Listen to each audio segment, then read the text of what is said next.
అందరికీ నమస్కారాలు। ఈ రోజు ఒక శుభదినం। ఎందుకు నేను శుభదినం అన్నానంటే ఈ రోజే ఎన్నికల నోటిఫికేషన్ వచ్చింది। రాష్ట్రంలో ఎవ్వరూ భయపడే పరిస్థితి లేదు। సైకో పాలన పోయింది। రాబోయేది ఎన్డీఏ ప్రభుత్వం। రేపే ప్రజాగళం పేరుతో చిలకలూరుపేటలో అతి పెద్ద మీటింగ్ పెట్టబోతున్నాం। అది కూడా ఒక పెద్ద చరిత్ర సృష్టించబోతున్నాం। ఆ శుభ సందర్భంలో మాగుంట శ్రీనివాసరెడ్డి గారు ఒంగోలు ఎంపీ, అదే మరిగా ఒక చరిత్ర కలిగిన కుటుంబం, రాజకీయ చరిత్ర ఉండే కుటుంబం వారు మాగుంట రాఘవరెడ్డి గారు, అదే మరి కొన్ని వందల మంది నాయకులు కార్యకర్తలు పార్టీలోకి వచ్చారు। వారందరికీ పేరు పేరున మనస్ఫూర్తిగా పార్టీలోకి స్వాగతం పలుకుతున్నాను।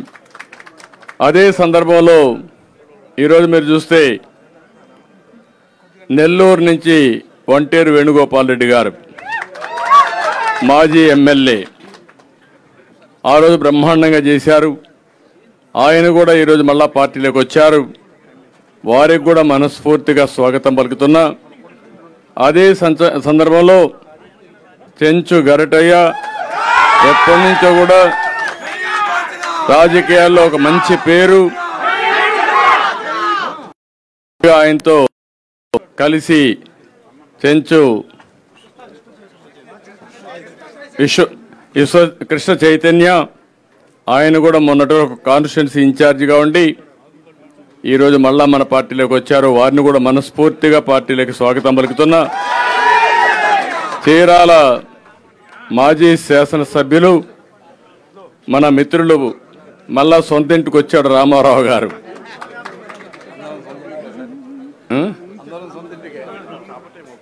ఆయన్ని కూడా మనస్ఫూర్తిగా, ఎందుకంటే నాకు బాగా పరిచయం రామారావు గారు కూడా ఆ రోజు బ్రహ్మాండంగా పనిచేశారు।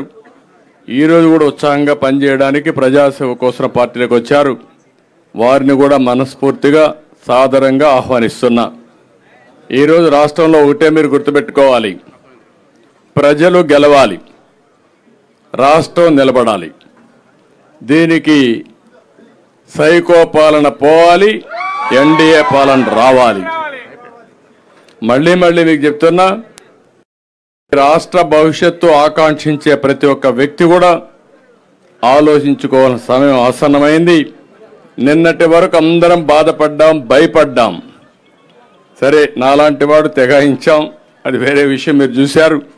నేను కూడా భయపడితే ఈ రాష్ట్రంలో ఎవ్వరూ మనుగడ సాధించలేరనే ఉద్దేశంతో కష్టమైన నష్టమైన పోరాడాను। ఇప్పుడు కూడా చెప్తున్నా, ఈ రాష్ట్రం కోసం నన్ను ఆదరించిన ఈ ప్రజల కోసం ఏ త్యాగానికైనా సిద్ధమని చెప్పి నిరూపించాను। ఆ విధంగా ముందుకు పోయాం। అందుకే ఈరోజు మళ్ళా మిమ్మల్ని అందరూ కోరేది, ఈరోజు మనం పొత్తులు పెట్టుకున్నాం।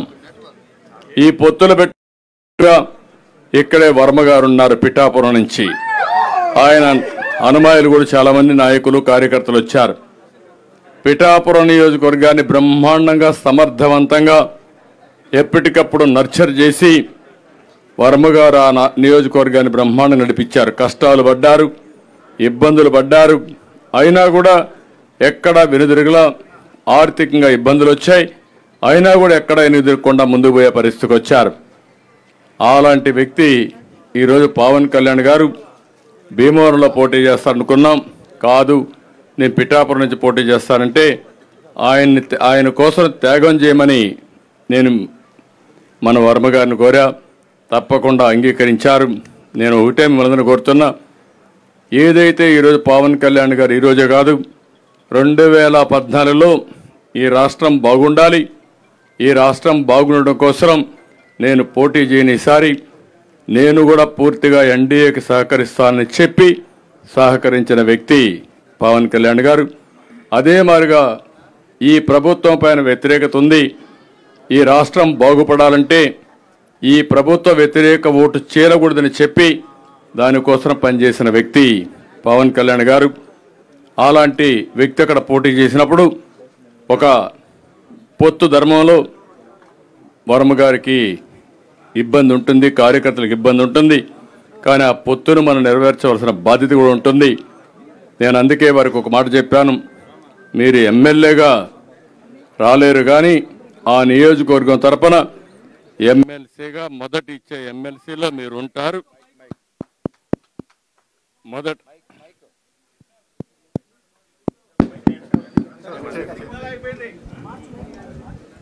మొదటి విడత లిస్టులో ఎమ్మెల్సీగా వారే ఉంటారు.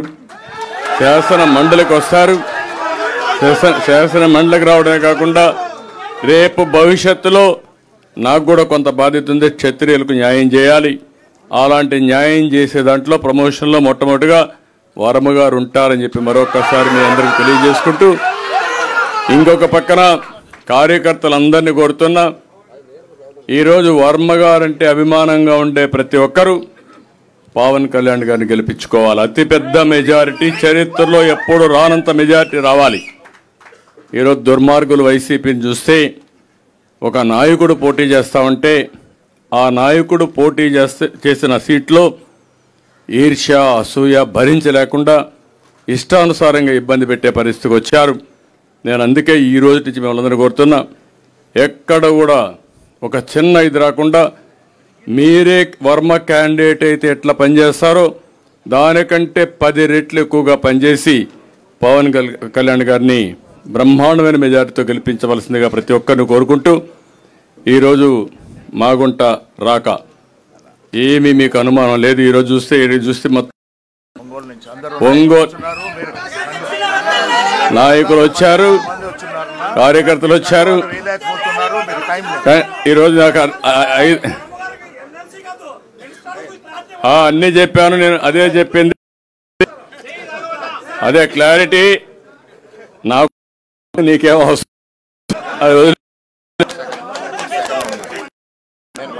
ఒక సెకండ్. కాబట్టి